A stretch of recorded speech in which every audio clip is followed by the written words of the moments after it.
അള്ളാഹു റബ്ബുൽ ആലമീൻ ഖുർആനിലൂടെ പറയുന്നുണ്ട്, ഇന്നമാ യഅ്മുറു മസാജിദ് അല്ലാഹ്, അള്ളാന്റെ പള്ളി പരിപാലിക്കേണ്ടത് ആരാണെന്ന്. പക്ഷേ ഇവിടെ പ്രശ്നം എന്താന്ന് വെച്ചാല് ആരും അള്ളാന്റെ പള്ളി പരിപാലിക്കാൻ വരുന്നില്ല, എല്ലാവരും ഭരിക്കാനാ വരണേ. അള്ളാഹ് പറയണ എന്താ, എന്റെ പള്ളി ഭരിക്കാൻ വരേണ്ടത് ആരാണ് എന്നല്ല, എന്റെ പള്ളി എന്റെ ഭവനം ആര് പരിപാലിക്കണം എന്നുള്ളതാണ്. യാ അല്ലാഹ്, പടച്ചറബിന്റെ പ്രയോഗം തന്നെ അങ്ങനെയാണ്. അതായത് എന്റെ വീട്, ഞാനിങ്ങനെ വീട്ടിലേക്ക് കയറി ചെല്ലുമ്പോൾ കുറെ ആളുകൾ ഇരുന്ന് ഭരിക്കുന്നത് കണ്ടാൽ എന്നെ പിന്നെ എന്തിനു കൊള്ള?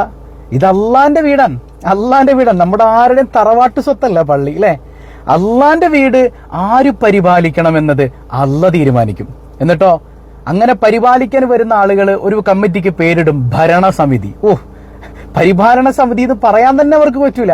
ഭരണസമിതിയുടെ പ്രസിഡന്റ്, ഭരണസമിതിയുടെ സെക്രട്ടറി എന്നാണ്. അതായത് ഇന്ത്യൻ പ്രസിഡന്റിന്റെ പവറാണ്. ഇത്തിരി ഒരു പള്ളി കമ്മിറ്റി പ്രസിഡന്റ് സെക്രട്ടറി ഒക്കെ ആയി കഴിഞ്ഞാൽ ഒത്തിരി വെയിറ്റും ഹൈറ്റും ഒക്കെ ഇട്ടിങ്ങനെ, അല്ലെ? എന്തോ യാ അല്ലാഹ്, അവിടെ വിനയാന്യതരാകുന്ന ഈമാനുള്ള മുഅ്മിനീങ്ങളാണ് എന്റെ പള്ളി പരിപാലിക്കേണ്ടതെന്ന അള്ളാഹുവിന്റെ പ്രഖ്യാപനമൊക്കെ കാറ്റിൽ പറത്തിയിട്ട് ഇവര് കുറെ ഇങ്ങനെ ധിക്കാരികൾ അള്ളാഹുവിന്റെ പള്ളി ഭരിക്കാൻ വരികയാണ്. മരിച്ചുകൊണ്ട് മുസ്ലിമെ മരിക്കണ്ടേ? സൗദി അറേബ്യയുടെ ഭരണാധികാരിയുണ്ട്, അല്ലെ? സൗദി അറേബ്യയുടെ ഭരണാധികാരിയെ എങ്ങനെയാണ് ഹറം പള്ളിയോട് ചേർത്തറിയപ്പെടുന്നത്? ഖാദിമുൽ ഹറമൈനി ശരീഫൈൻ എന്നാണ്. രണ്ട് ഹറമിന്റെയും വേലക്കാരൻ എന്നാണ്. അതിൽ അഭിമാനിക്കുകയാണ്. ഞാൻ ചോദിക്കട്ടെ, നമ്മുടെയൊക്കെ പള്ളി കമ്മിറ്റികളിൽ പ്രസിഡന്റിനെ നോക്കിയിട്ട് ഈ പള്ളിയുടെ വേലക്കാരാന്ന് വിളിച്ചു കഴിഞ്ഞാൽ പിന്നെ എന്തായിരിക്കും നമ്മുടെ അവസ്ഥ? ചിന്തിച്ചു നോക്ക്. അപ്പൊ നമ്മൾ ഭരിക്കാൻ വരുന്നവരാണ്. പ്രിയ സഹോദരങ്ങളെ, അപകടമാണ്. ഞാൻ തമാശ രൂപേണ പറഞ്ഞുവെങ്കിലും ഇത് വലിയ ഡേഞ്ചറാണ്. അള്ളാന്റെ പള്ളി ഭരിക്കാൻ നിങ്ങൾ ആരും ഏൽപ്പിച്ചിട്ടില്ല. അതുപോലെ തന്നെ ഇവരെ തിരഞ്ഞെടുക്കുന്ന നാട്ടുകാരോട് പറയട്ടെ, തിരഞ്ഞെടുത്തു കഴിഞ്ഞ് ഇവരെന്ത് തോന്നിവാസം ചെയ്താലും നിങ്ങൾ ചോദിക്കുന്നില്ല, നിങ്ങൾ മിണ്ടാതിരിക്കുകയാണെങ്കിൽ അള്ളാന്റെ വീട്ടിൽ അക്രമം നടന്നിട്ട് ചോദ്യം ചെയ്യാത്തതിന് അതികഠിനമായ ശിക്ഷ, നരക ശിക്ഷ തന്നെ അനുഭവിക്കേണ്ടി വന്നേക്കാം. ദുനിയാവിലും അതിന്റെ പ്രതിഫലനം നമുക്ക് അനുഭവിക്കേണ്ടി വന്നേക്കാം. അതുകൊണ്ട് തിരഞ്ഞെടുത്ത നാട്ടുകാർ, നിങ്ങൾക്ക് ഉത്തരവാദിത്വമുണ്ട്. കേവലം ഈ പറയുന്ന പോലെ ജനറൽ ബോഡി നടക്കുന്ന സമയത്ത് ഓടി വന്ന് അവിടെ എന്തെങ്കിലുമൊക്കെ വിളിച്ചു പറഞ്ഞ് നിസ്കാരം പോലും ഇല്ലാത്ത ആൾക്കാരായിരിക്കും ജനറൽ ബോഡിക്ക് വരുന്നത്. 5 വഖത്ത് നിസ്കരിക്കുന്ന ആളെ ആ ഭാഗത്തേക്ക് തന്നെ കാണൂല. നിങ്ങൾക്ക് വലിയ ഉത്തരവാദിത്തമുണ്ട് എന്നുള്ളതാണ്. വളരെ പെട്ടെന്ന് സ്വർഗം നേടാനും വളരെ പെട്ടെന്ന് അതിലേറെ സ്പീഡിൽ നരകം നേടാനും പറ്റിയ ഒന്നാണ് അള്ളാന്റെ പള്ളി പരിപാലനം എന്ന് പറയുന്നത്. ഞാൻ വളരെ സങ്കടത്തോടെ പറയട്ടെ, പല പള്ളികളുടെ അവസ്ഥ എന്താണ്?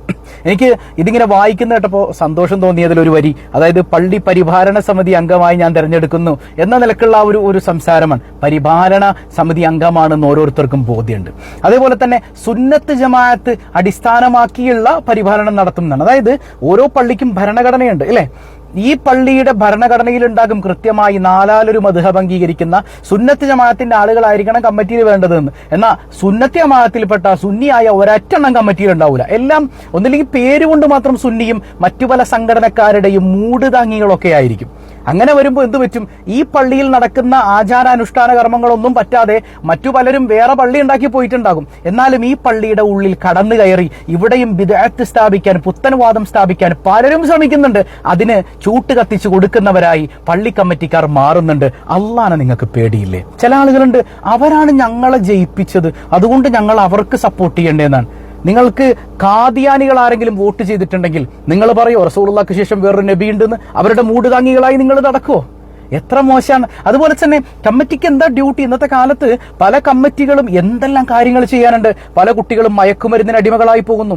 എത്രയെത്ര ഡിവോഴ്സ് കേസുകൾ മഹലിൽ നടക്കുന്നുണ്ട്. പല മഹല്ലുകളിലും ഒരു പ്രീമാരിറ്റൽ കൗൺസിലിങ്ങിനെ കുറിച്ച് ചിന്തിക്കാൻ നേരല്ല. എല്ലാവർക്കും നല്ല വിദ്യാഭ്യാസ യോഗ്യതയുള്ള ഖത്തീബിനെ വേണം. എന്തിനാ? ചില്ലിട്ട് സൂക്ഷിക്കാൻ. ചില്ലിട്ട് സൂക്ഷിക്കാൻ. വേറെന്തിനാ? 5 വഖത്ത് നിസ്കാരമല്ലാതെ ഖത്തീബിന് എന്താ ഡ്യൂട്ടി? ഖത്തീബിനോടൊന്ന് സംസാരിക്കാൻ. എന്താണ് നമ്മുടെ മഹല്ല് ശാക്തീകരണവുമായി ബന്ധപ്പെട്ട് ചെയ്യേണ്ടത്?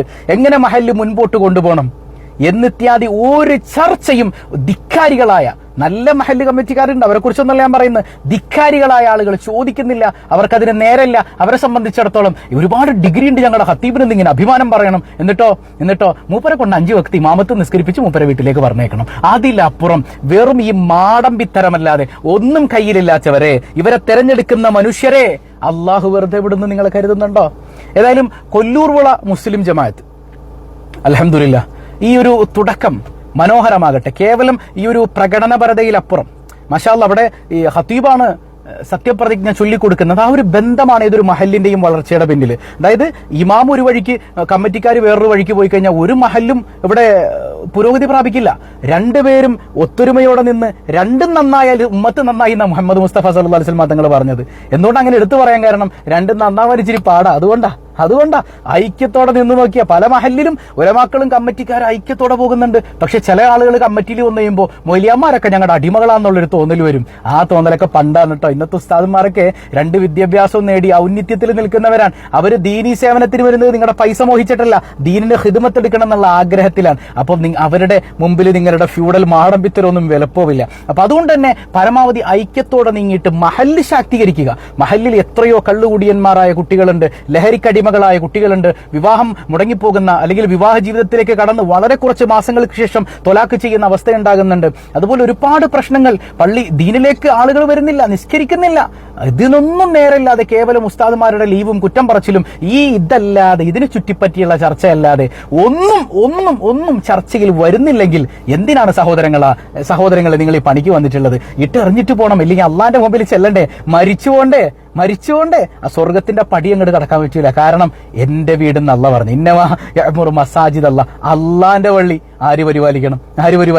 അള്ള പറഞ്ഞവര് പരിപാലിക്കണം. നമ്മൾ അങ്ങനെ ആയിട്ടില്ലെങ്കിൽ അങ്ങനെ ആകണം, എന്നിട്ട് പരിപാലിക്കുക എന്നുള്ളതാണ്. ഏതായാലും കൊല്ലൂർവിള മുസ്ലിം ജമാഅത്തിലേക്ക് പുതുതായി തെരഞ്ഞെടുക്കപ്പെട്ട ഭാരവാഹികൾക്ക്, ക്ഷമിക്കണം ആ പദം ഉപയോഗിക്കാൻ പാടില്ല എന്നുള്ളതാണ്, പുതുതായി തെരഞ്ഞെടുക്കപ്പെട്ട പരിപാലന സമിതി അംഗങ്ങൾക്ക് എല്ലാവിധ ആശംസകളും നേരുകയാണ്. അവിടെ ഉലമാ ഉമറ ഐക്യത്തോടെ മനോഹരമായൊരു മഹല്ലായി, കേരളത്തിന് ഔന്നിത്യം നേടിയെടുക്കുന്ന വലിയ വിപ്ലവങ്ങൾ സാധ്യമാക്കുന്ന മഹല്ലായി മുൻപിലേക്ക് വരട്ടെ എന്ന് ആശംസിച്ചുകൊണ്ട് അസ്സലാമു അലൈക്കും വറഹ്മത്തുള്ളാഹി വബറകാതുഹു.